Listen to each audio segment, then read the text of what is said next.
Hi there, welcome to my channel. My name is Crystal and this is Books Forever After, where I sit on my floor, we talk about everything and all things books and nothing but the books. And today we are going to be doing a June TBR and May wrap-up smash-up.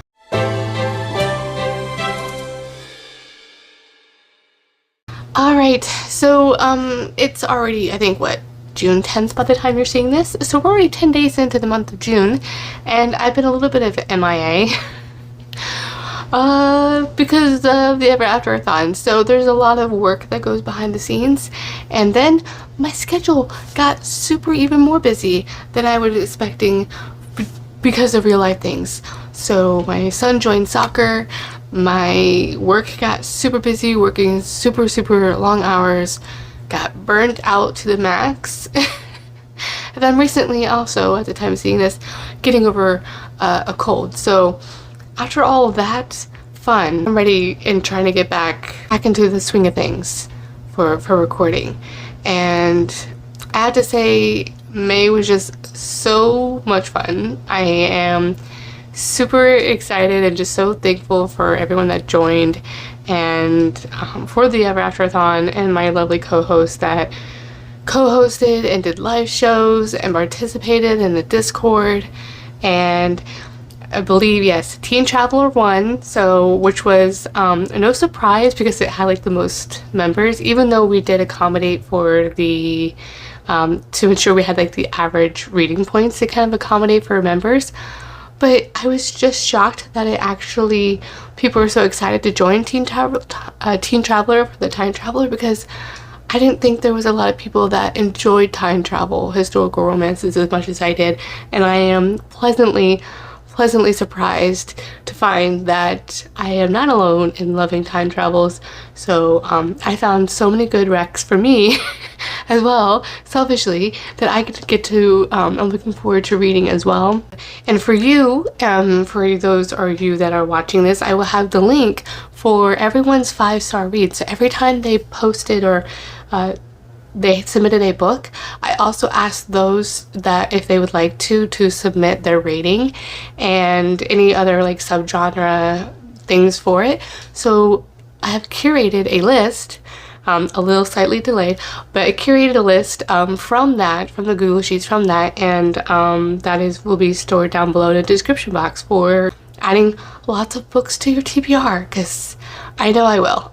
So those will be all the 5-star reads and the recommendations for those. So there was a lot of books, guys. I think over 600 books were read. That was a lot. That was so many.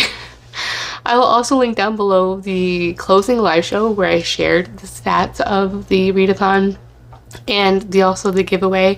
I'm also in the process of sending those out and getting those shipped out to everyone. I think I'm just waiting on one more person for their address, but yes, so congrats to the winners for the giveaway.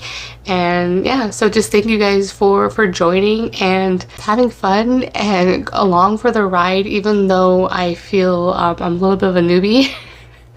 And I'm looking but it's just giving me so much more tips and things like that and ideas for next year as well, because next year is going to be all about the men. Down the road here in about a few weeks, thinking of creating a Discord to be focused on the Ever Afterathon. So I'll do like a little announcement video once I get everything straight on that. But I would love to be able to get some sort of brainstorming for the Ever Afterathon for next year, but also to do something for the fall for paranormal or romantasy books. So I know I did that last year, so looking forward to that.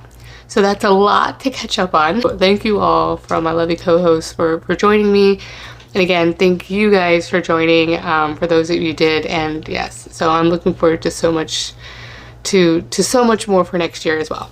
Okay, with all of that out of the way, let's get started. I'm going to do my TBR first for June, and then we'll just go right into May wrap up. I'm going to try to do this as quickly as possible. I know I do tend to ramble, so let's just do this. TBR for June is going to be a little bit downsized because I got in a little bit of a slump basically because I was working so much. Although I read, I think, 10 books in May. So now I'm going into June to read the books that I want to. There's 2 book club books that I want to read. I'm doing a reread, and I'm going to try to just mood read what I want. And a lot of the times, because it is summer, I'm going to be going more darker with my contemporaries, or rom-com contemporaries, more of the spicier ones there. That's usually my mood for the summer, is I start shifting more contemporaries. Still going to be blending in historical romance. I have my goals, my reading goals for historical romances, so I'm still going to do in my fantasy romances as well. So next month I'm going to do the spinner wheels, like my TBR jar next month for sure, and start doing that. But this month I just wanted a no pressure month as much as possible, and just really have a guide, but like a, what do they call it, a pile of possibilities, as I think Terry likes to say. So I'm going to do that as well here. For our first, for the first book for what I'm currently reading, and that I've already read, to be honest, I was reading a arc by Giovanna Siniscolti called The Duke's Dream, and I was trying to read that for the Ever Afterathon, but I didn't get a chance to, so I was like, I think I finished it a few days ago, so right on like June 1st or something like that, so about a week behind. But it was really good. It's like a ballet and a duke, a ballerina and a duke, and it was really good. So I've already read that one. I'll talk more about that in my wrap up for June. But yeah, so we got that. And then I read Kiss of the Basilisk. I had gotten this as part of my birthday month as like a mood reading thing and going to Barnes & Noble trip. And the cover, this is a traditionally published copy. And then the pages just drew me in. Spoiler alert, I love this. And I've already finished it. So I literally consumed this within a day. It was so good. I was actually sick earlier in the week as I'm filming this, and so during my sick day normally I can't read when I'm sick, but I would just devour this. So yeah, it got me through, and it is basically an erotic monster romance where the monsters are basilisks, and you know, the conflict between humans or the basilisks are used as trainers for a bachelor type kind of situation going on for the prince's hand in marriage. So they have to train these girls in the art of seduction and the bedroom capabilities there. So a lot of fun. The spice is the name of the game, that's for sure. So really enjoyed this already. So there's 2 books already out of the 8 on my TBR that are already done. So we're making a lot of progress. Okay, so the next one that I have is I am rereading Fate and the Furies. I'm rereading this on an audiobook actually, and I got the audiobook from, is it on Audible or the library? Actually, the library. So I got the library, and so I've already read this, obviously, but I want to continue on and read the final book. So I'm probably, if I can, get to the 4th one this month, but most likely it's going to happen next month. And yeah, so this is the 3rd book in the Legends of the Thesmar series. I tried reading the spin-off standalone one, and that's why after this book, which kind of leads up to the events to the next one, you can read it after the 2nd one or after the 3rd book in this series, and I DNF'd it and then I unhauled it because I really didn't like that one. So yeah, I'm just sticking with the main series, and I don't think I'm going to lose anything by not reading it. It's just unfortunate that I really didn't like that one. So rereading this one. I'm currently reading The Obsession by Nikki Sloan, which I read the initiation during in May, and now I'm just like literally binge reading this.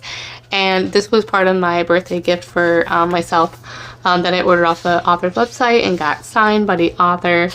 You'll see that in a May book haul here in a few days. Almost literally, I'm almost 70% done. I'll probably want to make another big dent. It's only about almost 300 pages. Really enjoying this. This is like the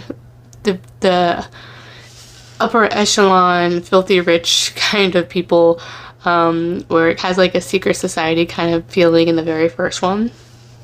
And like an arranged marriage and things like that. So it's very, very scandalous and spicy, and it's a lot of fun. So I'm really enjoying that so far.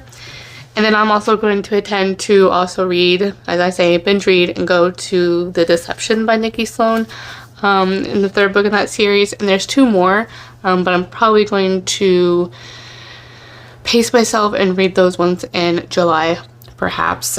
So yeah, so I at least want to get the first 3 books, because those are like the big first arch, like first trilogy arch, and then the 2 following books are like a companion kind of novels in the series. And a book club book for the Movie Readers Book Club that I co-host with April. We are doing a romantasy this month. Last month we did historical romance, and this one is The Scattered Bones by Nicole Scarano. April has already read this book and she absolutely loved it, and she is okay with rereading it. It is a dark, gothic, like epic romance, and if you know April, that's normally not her thing.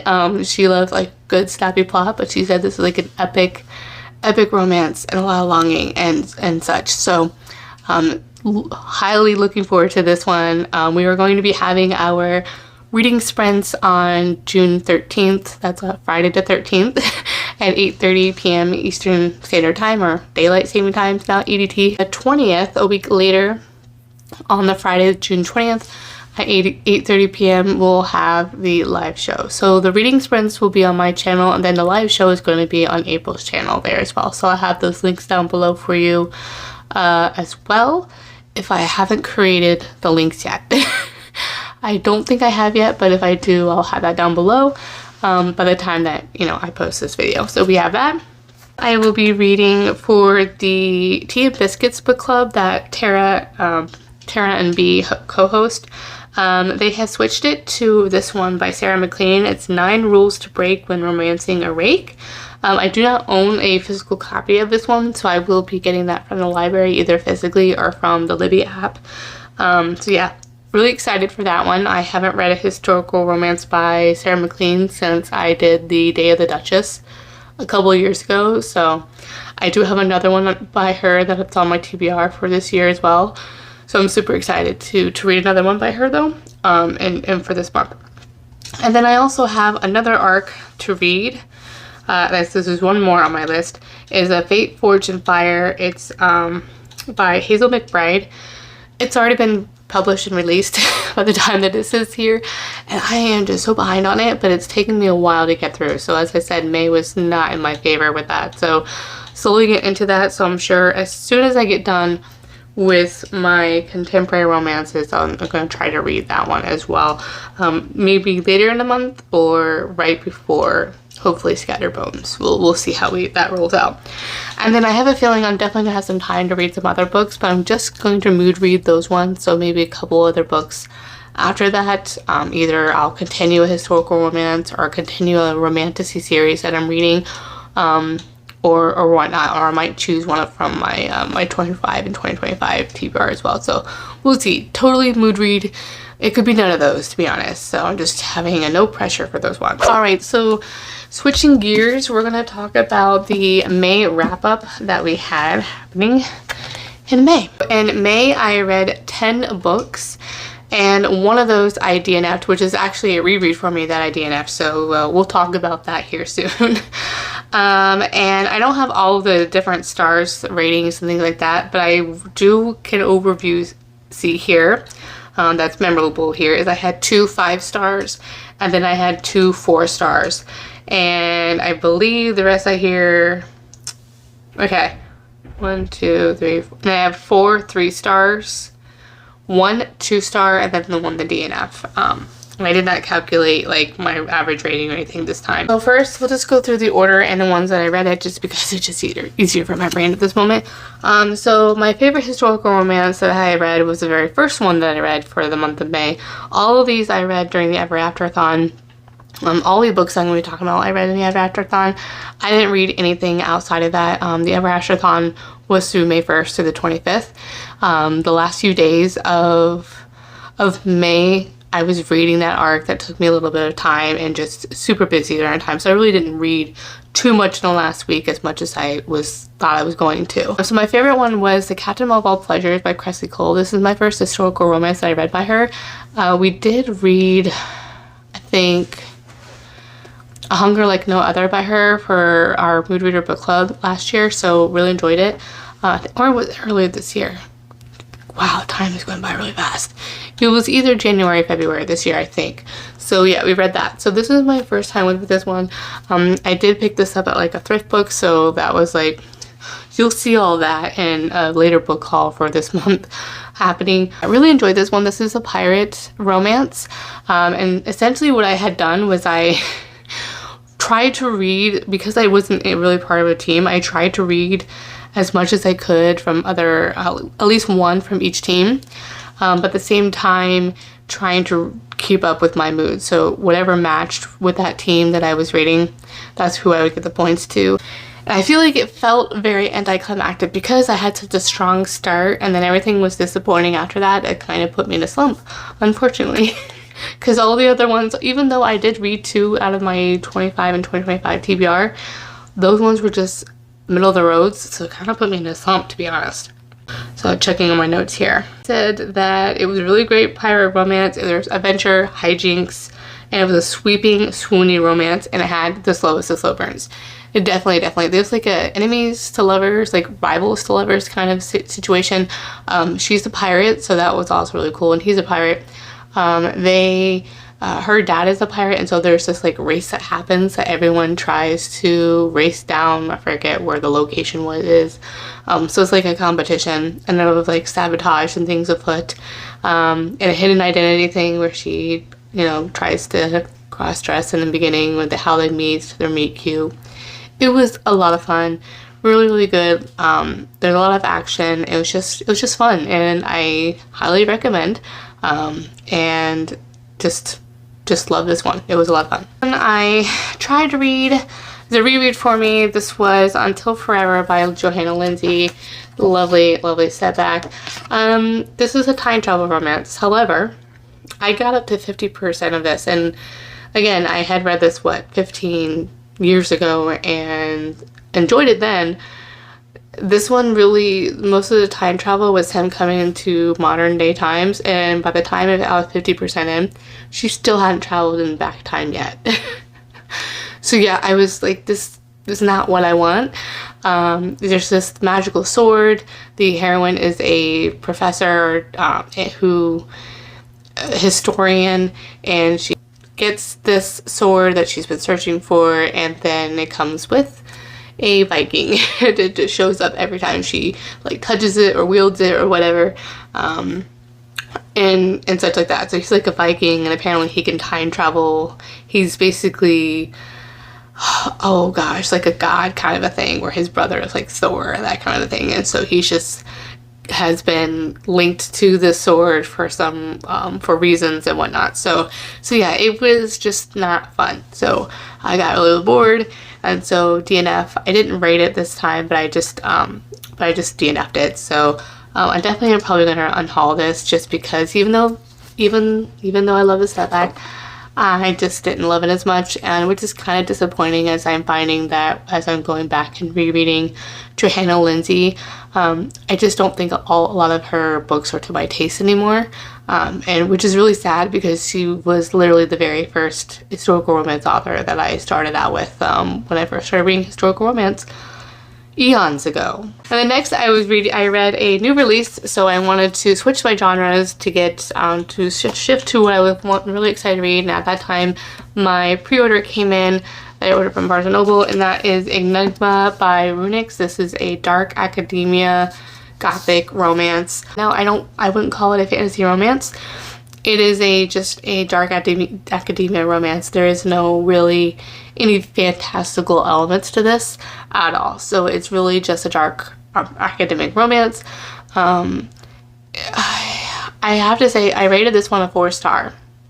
I absolutely love the heroine, and just the way that the heroine like feels and interacts with people, and just how she internalizes things, and her relationships and things, I really connected to that because I'm like, I felt so seen in that fact where it just, you feel so disconnected when, because you're so internalized and things like that. So I love the heroine, absolutely did. Romance was a little lacking. It was started out really strong, but it lost some steam. It didn't really maintain that tension, which was really frustrating.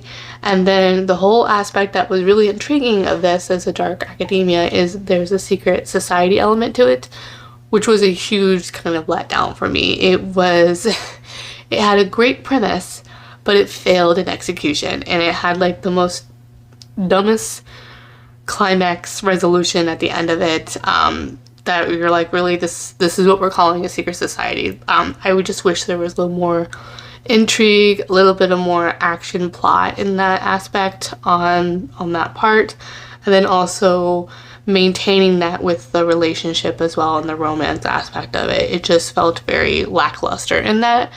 With that said though, it was a 4-star for me because I did really enjoy it. I really did connect with the heroine, but otherwise I wouldn't exactly say go and run out that you necessarily need a copy of this. So so I do really love this copy.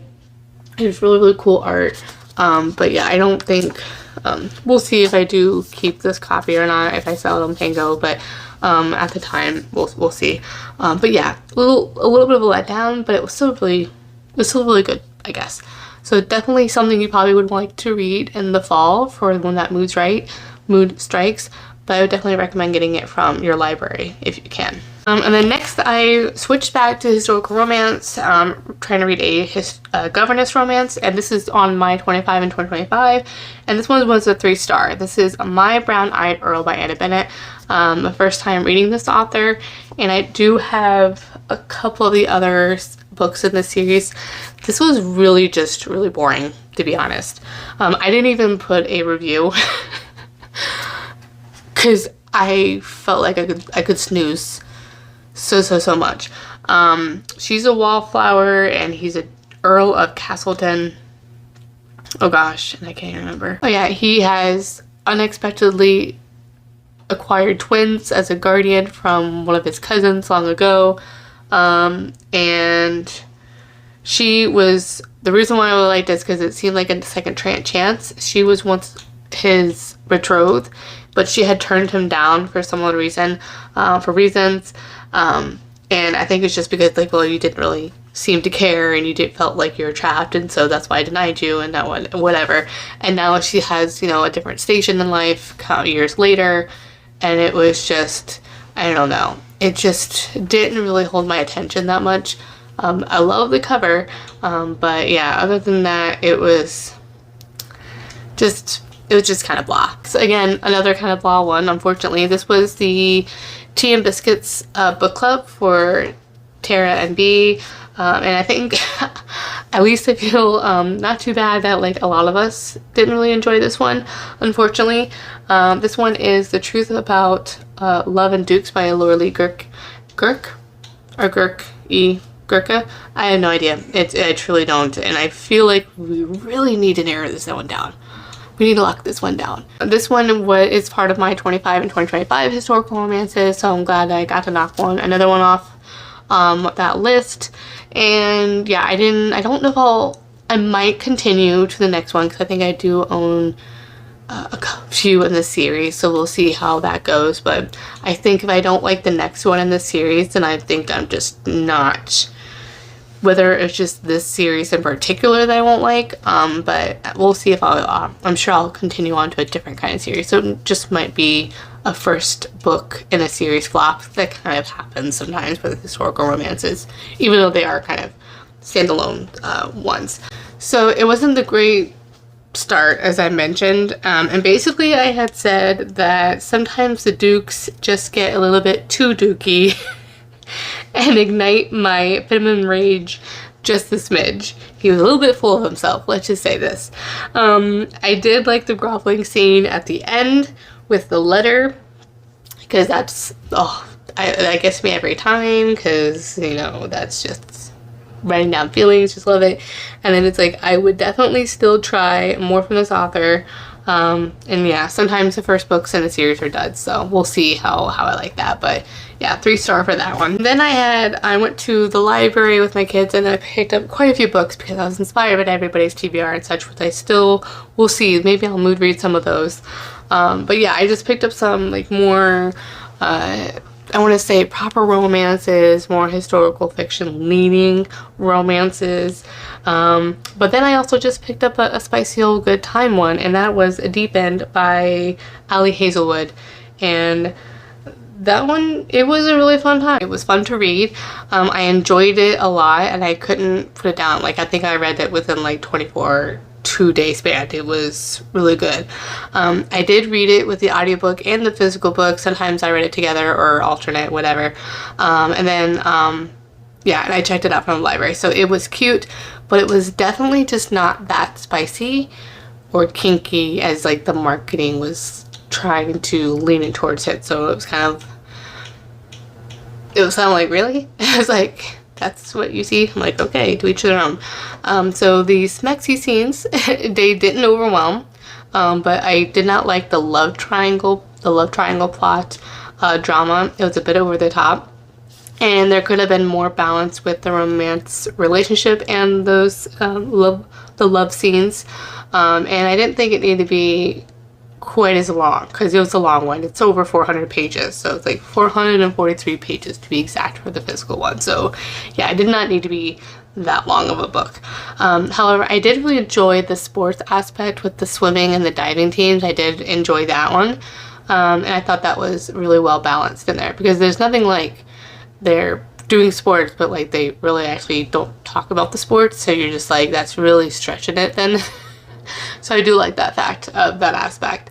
And then the thing that I think really saved it for me with this one is the audiobook. It's a duet narration, so definitely highly recommend. It's like the best kind of audiobook to have, besides the graphic audio as well, because it was really good.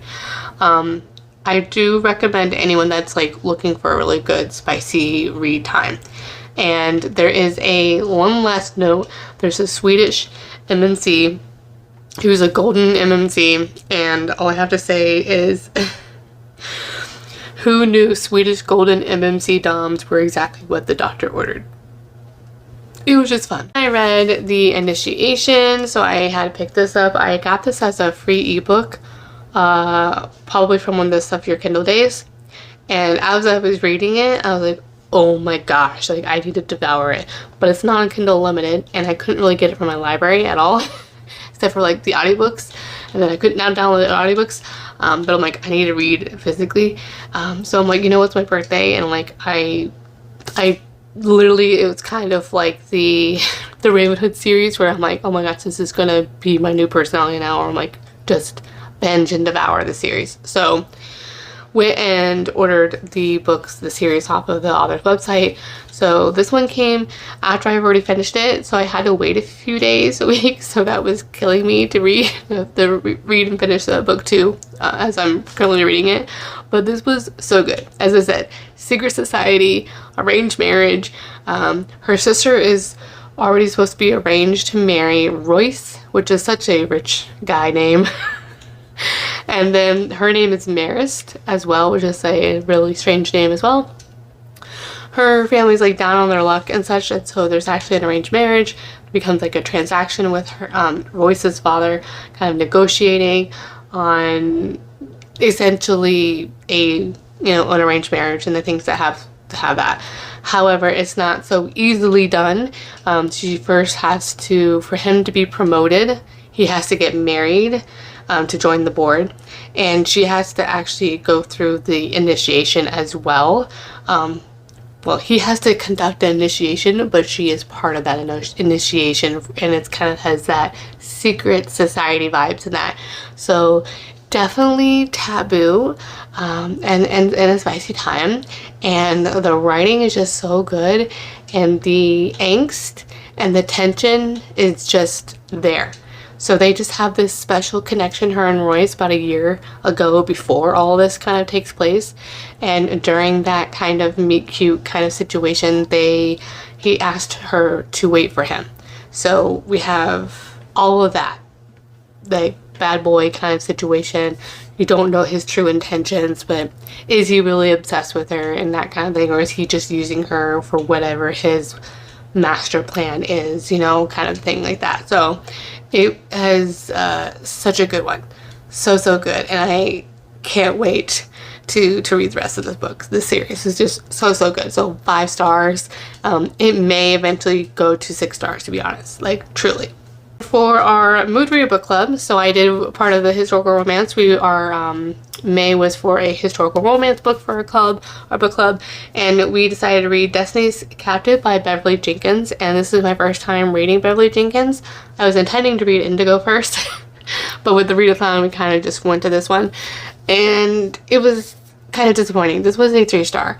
I thought there would actually be more pirates, but there wasn't that much pirate action, and that's kind of what I want with a pirate romance as well. I think I'm very in a similar same vein with April on that, is I want more action with a pirate romance. That's what gets me really excited about reading those, because it's an adventure. It's on the high seas. That's the whole part of the setting.